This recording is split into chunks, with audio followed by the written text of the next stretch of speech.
May pending case itong 18 sila Attorney Baligod, no? Sa usapin po ng cyber libel and pati po itong usapin po ng perjury. Yun po naihain sa DOJ separate sa NBI, di po ba? Opo. Okay. So Yung perjury po ang inihain sa DOJ.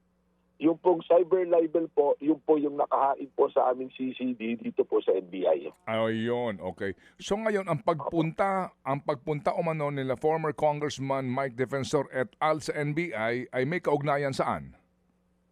Doon po sa joint affidavit po, yung sinumpang salisay, yung po yung kaugnay sa deputization po sa amin ng Office of the Ombudsman. Kung maalala niyo po, si Atty. Baligod, nagpasa ng ipinasa sa Ombudsman yung sinumpang salaysay nung 18.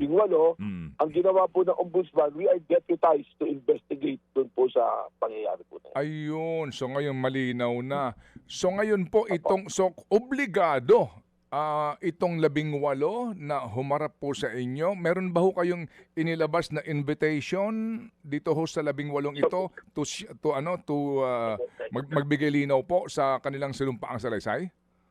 Subpoena po. Ang NBI po may part to subpoena at ang subpoena po namin ngayon ay meron din pong strength coming from the deputization po o sa deputization po ng Office of the Ombudsman po. So yung pong subpoenang ito, served na po ito dito po sa mga naghain ng pinagsamang sinumpaang salaysay? Opo, nung Thursday pa po. Alright. Inilagay po namin yung period na 5 days. Opo. Ayun, so kung yan po ay na-serve na, ito na po yun. Obligado silang humarap sa inyo para po sa anong gagawin ng NBI dito? Clarificatory questions muna? Opo, tatanungin po muna natin. Sabi ko nga po, Kapatid, yung proseso po natin ganito. Halimbawa po, ikaw, Kapatid, nagreklamo ka sa investigador, sa polis. Inireklamo niyo po yung isang tao. Hindi po naman natin kaagad tatawagin yung taong inireklamo. Ang gagawin po ng investigador, tatanungin ka, imbestigahan ka, titingnan po yung mga anggulo na sinasabi mo. At pag napatunayan, kinakailangan tawagin yung taong inireklamo, ay tatawagin po natin. Kaya po kung sinasabi to, liliwanagin po natin na yung pong mga pinangalanan doon sa joint affidavit, hindi po nangangahulugan na hindi namin sila tatawagin.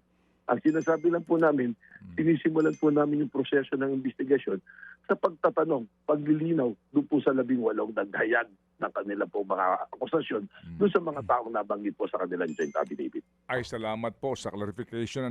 Kasi ngayon, mas maganda ito para maintindihan nyo ang obligasyon at papel ng NBI. Ipapatawag yung mga nag-aakusa para klaruhin yung akusasyon. And then, hindi nangangahulugan na hindi na kayo magpapatawag doon sa mga binanggit na mga pangalan na umano'y tumanggap ng either supot, paper bag o maleta. Tama po. Tama po. Ayun. So, okay. Paano po ang inyo pong pagtatanong sa kanila? Sila ba ay kinakailangan may kaharap na mga abogado? At ito ba ay isa-isa? Ito ba ay 18? Kasi nga, medyo sa ibang mga abogado sinasabi parang mahirap yata yung pinagsamang sinumpaang salaysay ng 18, hindi ba? Go ahead, sir. We will ask them kung kailangan po nilang, sa palagay nila, kailangan samahan ng abogado habang iniimbestiga. Gagawin po namin yan. Ibibigay po namin sa kanila yung karapatan po na yon dahil option po nila yan na may presence na abogado pag sila itinatanong. Although, hindi naman po sila suspect or anything, nagka-clarification po tayo. So kung ang choice po nila ay may abogado, papayagan po natin. Kung papayag naman po silang wala, ay okay din naman po yan. Pero yung pagtatanong po namin, ang una po namin hihingin sa 18, ay kung maaaring magbigay sila ng sarili po nilang salaysay.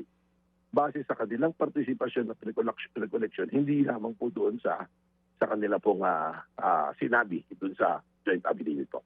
Opo. Sila Attorney Baligod ba kasama dito sa nasubpinan ninyo? Kasama po. Kasama po dahil siya po yung unang nagsalita. Nung naalala niyo po yung press con, siya yung nagsasalita, hindi naman po yung 18. Mga kapatid, para sa iba pang mga balita at impormasyon, sundan niyo po kami sa X, Instagram, Facebook at syempre sa TikTok, True Network PH. Mag-subscribe din po kayo sa aming YouTube channel, True Network. May website din po tayo, truenetwork.ph At pwede nyo rin po kaming mapanood sa Channel 19 ng aming True FM TV. Lagi pa rin makinig sa radyo dito po sa 105.9 True FM dahil dito, laging true sa'yo, kapatid. Dito tayo sa